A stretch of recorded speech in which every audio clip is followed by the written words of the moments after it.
Buenas tardes y gracias por atender esta invitación.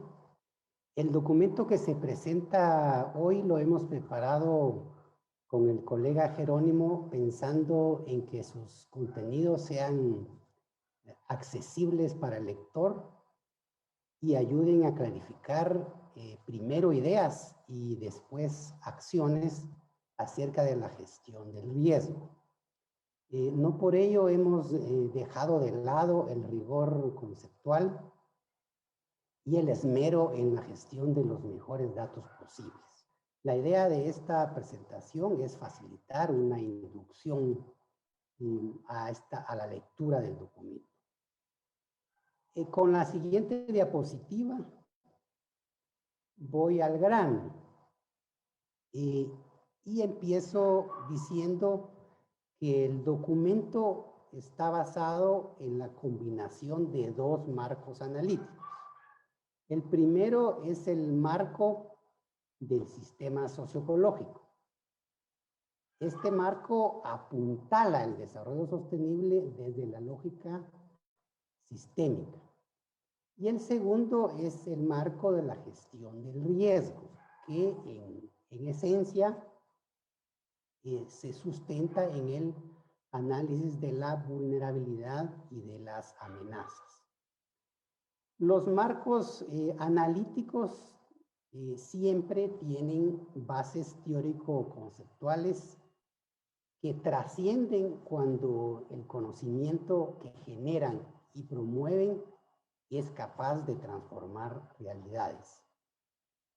La clave para esa pretensión es la generación de métodos que inspirados en esas bases teórico-conceptuales sean capaces de generar hallazgos útiles para transformar, como dije, realidades adversas o bien aprovechar oportunidades. Y de eso se trata este trabajo. Tiene en esencia una doble contribución. La primera es el método, está inspirado en esas bases teórico-conceptuales y que es susceptible de retroalimentación. Y la segunda contribución son los hallazgos, los que va a presentar Jerónimo. Esos hallazgos se pueden utilizar inmediatamente para gestionar el riesgo y se pueden, obviamente, actualizar y perfeccionar en la medida que se disponga de más y mejores datos. Recordemos entonces rápidamente qué plantean esos marcos.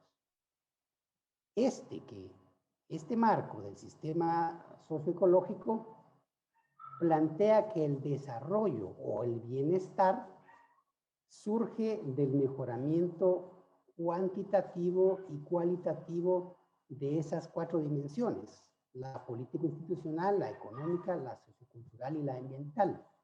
Pero también depende de la naturaleza, la intensidad y la calidad de los flujos entre esas dimensiones y también del estado de ciertos atributos sistémicos, como por ejemplo la disponibilidad de recursos, la capacidad de respuesta, la capacidad de adaptación y flexibilidad o el empoderamiento social. La sostenibilidad bajo este marco es una trayectoria y se refiere a la capacidad de sostener en el tiempo ciertas mejoras. Es decir, la sostenibilidad no es un estado, es una trayectoria. Hablar de sostenibilidad, entonces, no equivale a una inclusión marginal de cuestiones ambientales. Hay que señalar, además, que al usar este marco analítico no se trata de refuncionalizar lo que hay, el orden vigente. Se trata de analizar críticamente el estado de cada ámbito desde el punto de vista histórico y estructural para identificar correctivos que vayan en la dirección que más conviene a los intereses generales. Bueno, dicho eso, el punto es que lo contrario al bienestar es la indefensión, es decir, la vulnerabilidad. Y por eso usamos estas mismas dimensiones para evaluarla.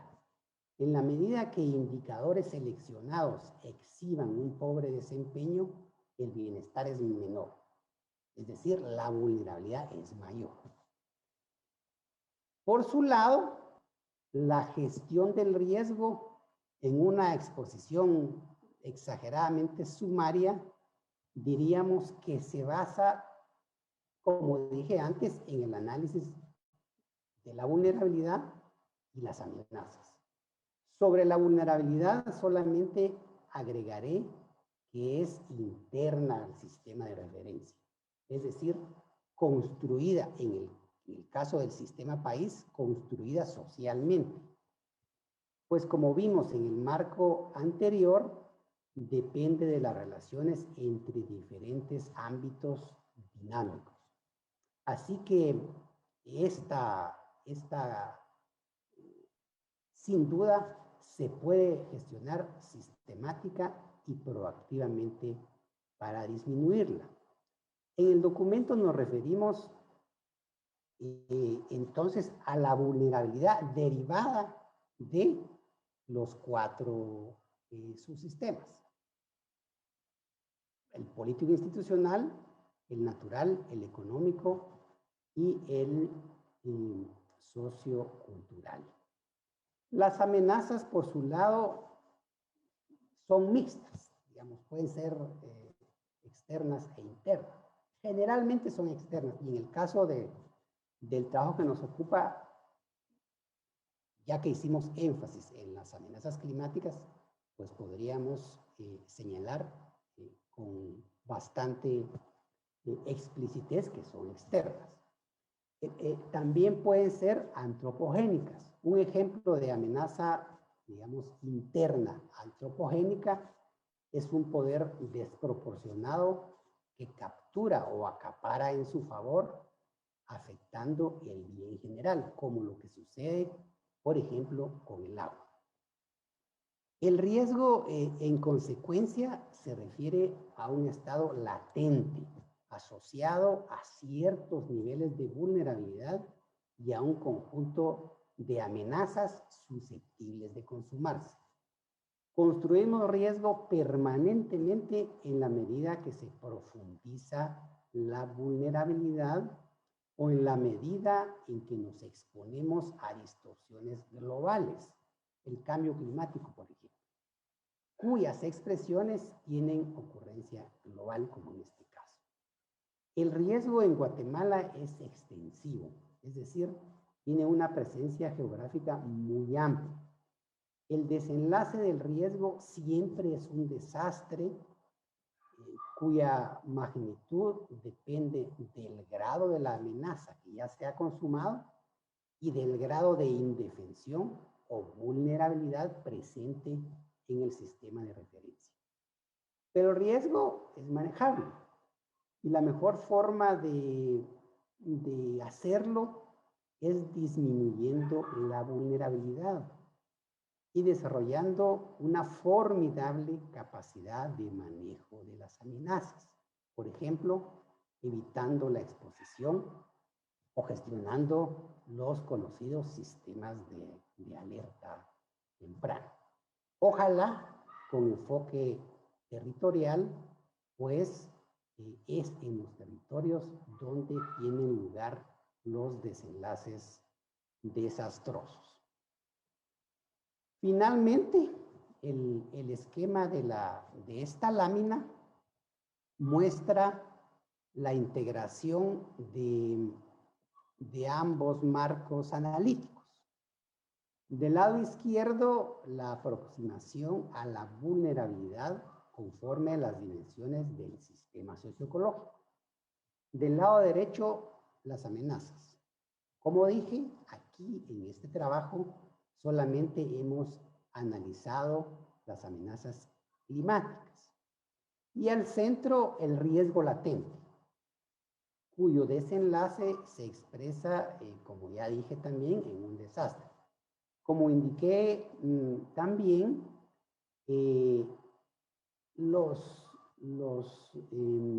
o más bien los saldos, como ya hemos experimentado al consumarse las amenazas y desencadenarse un desastre, son de vidas humanas perdidas, de vida en general perdida, de medios de vida perdidos o de entornos aún más degradados. Quisiera cerrar esta introducción diciendo que la pretensión de esta publicación es que este conocimiento se pueda utilizar desde ahora. Pero yo diría, y seguramente ahí vamos a coincidir con los colegas que van a comentar el trabajo, que debe de asumirse bajo la lógica del concepto de emergencia. No en el sentido de la urgencia, sino en el sentido de lo que emerge. Este concepto se usa para describir cómo a medida que uno o un sistema o un ente asciende a niveles más altos de organización, entiéndase en este caso mejores y más datos, nuevas experiencias y nuevos hallazgos, también emergen nuevos conceptos y pautas metodológicas para entender las conductas en el nuevo nivel. Dejo ahora a Jerónimo para la segunda parte. Muchas gracias, Juventino. Yo les voy a presentar los principales hallazgos y algunos de los aspectos metodológicos que utilizamos en la presente publicación. En primer lugar, vamos a ver el mapa de vulnerabilidad. Para la generación del mapa de vulnerabilidad trabajamos 15 indicadores que están distribuidos en las 4 dimensiones del sistema socioecológico que nos acaba de presentar Juventino. La escogencia de estos indicadores no solo coincide con aquellos indicadores que han sido utilizados en algunos otros estudios similares, sino que también hemos procurado que estos indicadores reflejen de una manera balanceada las diferentes fuerzas impulsoras de los estados de indefensión en las poblaciones y en su entorno. Estos indicadores que trabajamos son, por ejemplo, para el subsistema natural, la cobertura vegetal y el uso de la tierra, la disponibilidad hídrica per cápita, la intensidad de uso del suelo. En el subsistema social, la densidad poblacional, la desnutrición crónica, las necesidades básicas insatisfechas, la educación media o superior, hogares sin energía eléctrica y la pobreza extrema. Y para el subsistema institucional, el número de COCODES, el gasto municipal en quetzales por habitante y el presupuesto dedicado al ambiente. Para el subsistema económico trabajamos los indicadores de infraestructura, población económicamente activa y población económicamente activa dedicada a la agricultura. Las diversas variables tienen niveles de expresión que fueron asociados a una determinada ponderación. Esta se asocia a la vez a una escala de categorías de vulnerabilidad, la cual va desde muy baja hasta muy alta. Para cada uno de los indicadores se valoraron los distintos niveles de expresión, desde 0 hasta 10, y esto se asoció a una categoría de vulnerabilidad. En esta lámina les muestro un ejemplo de la calificación asignada a las variables de los indicadores del subsistema natural. Por ejemplo, vemos en el indicador 2 la disponibilidad hídrica per cápita y el estrés hídrico. Aquí notamos que se le dio una ponderación de 10, que significa vulnerabilidad muy alta, a la categoría de estrés muy alto, en el cual la disponibilidad hídrica es de menos de 500 metros cúbicos por persona al año. Se le dio una ponderación de 7.5, o sea, vulnerabilidad alta, a la categoría de estrés alto. En este caso, el estrés alto tiene una disponibilidad hídrica de entre 500 y 1000 metros cúbicos por persona al año. Se le dio una ponderación de 5, que es una vulnerabilidad media a la categoría de estrés medio. En este caso, la disponibilidad hídrica es entre 1000 y 1700 metros cúbicos por persona al año.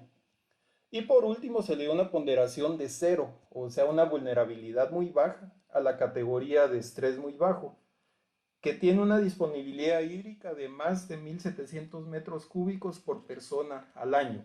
Este sería el ideal que todas las personas pudieran tener, disponer de 1700 metros cúbicos al año por cada una de las personas. Cada uno de los mapas para los indicadores individuales fue objeto de combinaciones para generación de mapas del subsistema en particular. En cada caso, los píxeles del mapa integrado recibieron valoraciones, lo que permitió hacer una agrupación final, conforme a la escala de categorías de vulnerabilidad que se ven en esta tabla. Estas escalas van a variar según la naturaleza de los indicadores que se agrupan por cada uno de los subsistemas. Para el análisis de la vulnerabilidad del subsistema natural, sus 3 indicadores expresan la relación que existe con cada uno de ellos. Por ejemplo, en el caso del bosque, que lo vemos en el primer mapa, la vulnerabilidad según la cobertura vegetal y el uso de la tierra. También reflejan la relación existente con el agua, y lo podemos ver en el segundo mapa, que representa la vulnerabilidad según la disponibilidad hídrica per cápita y estrés hídrico. Y también se puede ver la relación que existe con la tierra, y en este caso lo podemos ver en el tercer mapa, según la intensidad de uso del suelo. Cuando combinamos estos 3 mapas, obtenemos el mapa de vulnerabilidad derivada del subsistema natural, que podemos ver del lado derecho, que es el que ya unifica esos 3 indicadores. Y en la parte baja de los 3 mapas vemos la leyenda, que en la presentación se van a ir presentando los distintos mapas con esta misma tonalidad de colores, en donde se puede ir identificando cómo se va comportando la vulnerabilidad, desde muy baja con los colores verdes hasta muy alta con los colores corintos. Para el análisis de la vulnerabilidad del subsistema social, sus 6 indicadores abordan aspectos relacionados con la cantidad de habitantes por unidad de área, la desnutrición y el nivel educativo, cuya representación de vulnerabilidad podemos ver en los primeros 3 mapas de la primera fila, así como las necesidades básicas insatisfechas, la cobertura de energía eléctrica y la pobreza extrema, cuya representación de vulnerabilidad podemos ver en los mapas de la fila de abajo. Y cuando los integramos, entonces obtenemos el mapa de vulnerabilidad derivada del subsistema social, que lo podemos ver del lado derecho, y se puede ver de una forma clara como en el caso del subsistema social, los departamentos de la región noroccidental del país son los que tienen valores de media, alta y muy alta vulnerabilidad, y más o menos la mayoría de departamentos de la región suroriental que se encuentran con valores de media a baja y muy baja vulnerabilidad. Para el análisis de la vulnerabilidad derivada del subsistema económico, sus 3 indicadores abordan aspectos relacionados con la infraestructura, la población económicamente activa y la población económicamente activa dedicada a la agricultura. De la misma forma vemos cómo respectivamente se representa la vulnerabilidad en los primeros 3 mapas, y su integración genera el mapa de vulnerabilidad derivada del subsistema económico. Y finalmente, para el análisis de la vulnerabilidad derivada del subsistema institucional, sus 3 indicadores abordan aspectos relacionados con la organización comunitaria en función de la cantidad de consejos comunitarios de desarrollo, o sea, los COCODES, que es el primer mapa que se presenta acá, el gasto municipal, que es el segundo mapa, y el gasto municipal en materia ambiental, que es el tercer mapa. Al integrarlos, se obtiene entonces el mapa de vulnerabilidad derivado del subsistema institucional. En este caso podemos ver que casi el total del país se encuentra con valores de vulnerabilidad desde alta a muy alta. La integración de cada uno de estos mapas de vulnerabilidad elaborados para cada subsistema nos va a permitir obtener un solo mapa de vulnerabilidad sistémica a escala nacional. Los análisis a nivel de subsistema nos permiten apreciar la contribución que tiene cada dimensión a la vulnerabilidad sistémica, y esto nos ayuda para poder establecer prioridades de acción preventiva o correctiva. Tenemos aquí entonces el mapa final de vulnerabilidad nacional. Al analizarla, se puede señalar que poco menos de la mitad del territorio nacional tiene niveles de vulnerabilidad de alta y muy alta, y podrían alcanzar hasta un 85% de todo el territorio si se agregan a este las regiones con niveles de vulnerabilidad media.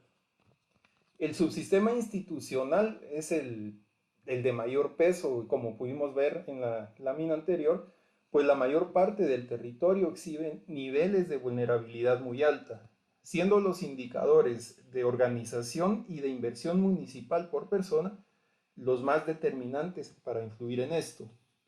Noten que la vulnerabilidad más alta la podemos encontrar en la zona noroccidental del país, en los departamentos de Alta Verapaz, Quiché, Huehuetenango y San Marcos. Y esto coincide con los niveles de pobreza más altos, desnutrición crónica, falta de presencia institucional que se encuentra en estos lugares. Ahora vamos a ver el mapa de amenazas. Para el mapa de amenazas se partió del mapa de amenazas inducidas por efectos del cambio climático. Este mapa ofrece información sobre las zonas del país que están amenazadas por deslizamientos, por inundaciones, por heladas, sequías, así como la combinación de cada una de estas amenazas. Se recurrió a un criterio de experto para asignar una recategorización de estas amenazas y así poder determinar las zonas del país con amenaza baja para las zonas donde no se presenta ninguna amenaza. Y se puede ver en el mapa del lado derecho, que son todas las zonas de color verde. Una amenaza media para las zonas donde se presentan heladas. Esto se representa en el mapa de la derecha con un color anaranjado. Las zonas de amenaza alta en las regiones donde ocurren sequías, inundaciones y deslizamientos. Y una amenaza muy alta en donde se puede presentar la combinación de dos o más de estas amenazas, y es lo que en este mapa se representa en coloración corinta. Ya a nivel de resultado general de este mapa, las amenazas analizadas tienen incidencia importante en al menos la mitad del territorio nacional. El resto del territorio tiene una incidencia que podría estar entre nula o muy baja. Se puede observar que este mapa, las zonas amenazadas, las zonas altas se encuentran principalmente en toda la parte de donde se encuentra el corredor seco. Y esto principalmente por el tema de la sequía a la que está expuesto. O las zonas de inundación en la parte sur, el área de Izabal o Petén, o también las zonas con relieve muy accidentado, en donde se pueden presentar deslizamientos. Las zonas de amenaza media se encuentran principalmente en la zona occidental del país, que es en donde podría ocurrir las heladas. Finalmente tenemos el mapa de riesgo. El mapa de riesgo se elaboró a partir de la combinación de los dos mapas anteriores. Los valores de cada mapa se procesaron de forma algebraica para poder generar nuevos valores que se reclasificaron en función de una regla de decisión. Para ello utilizamos esta matriz de doble entrada que se presenta en la parte inferior, en la cual se incluyeron las categorías de vulnerabilidad ordenadas de menor a mayor en las columnas y las categorías de amenaza ordenadas también de menor a mayor en las filas. Y por ejemplo, en una zona con una ocurrencia de vulnerabilidad muy baja y con una ocurrencia de amenazas muy alta, se determinó que es una zona con riesgo medio, o una zona, por ejemplo, con vulnerabilidad muy alta y una amenaza muy alta que tiene un riesgo muy alto. Y así se puede ir viendo en esta matriz cómo se fueron asignando los distintos niveles de riesgo en función de la vulnerabilidad y la amenaza que ocurre en los distintos territorios. El riesgo es extensivo, como indicó Juventino al inicio de esta presentación, y se distribuye en todo el territorio porque se correlaciona con el mapa de vulnerabilidad. Sin embargo, es importante ver cómo los departamentos de San Marcos, Huehuetenango, Quiché y las Verapaces, que toda la región noroccidental, El Progreso, Zacapa, Jalapa y Chiquimula en la región oriental, así como los departamentos de la costa sur, pueden tener más del 50% de su territorio en las categorías de riesgo medio hasta muy alto. Al analizar el componente humano a nivel departamental, se puede ver que 10 de los 22 departamentos del país tienen más del 70% de su población expuesta a las categorías de riesgo desde medio, alto y muy alto, que lo vemos acá achurado en color café. De esos 10, 4 tienen más del 90% de su población expuesta a esas categorías de riesgo medio, alto y muy alto. Estos son Baja Verapaz, El Progreso, Totonicapán y Zacapa, que se representa acá achurado en color café oscuro.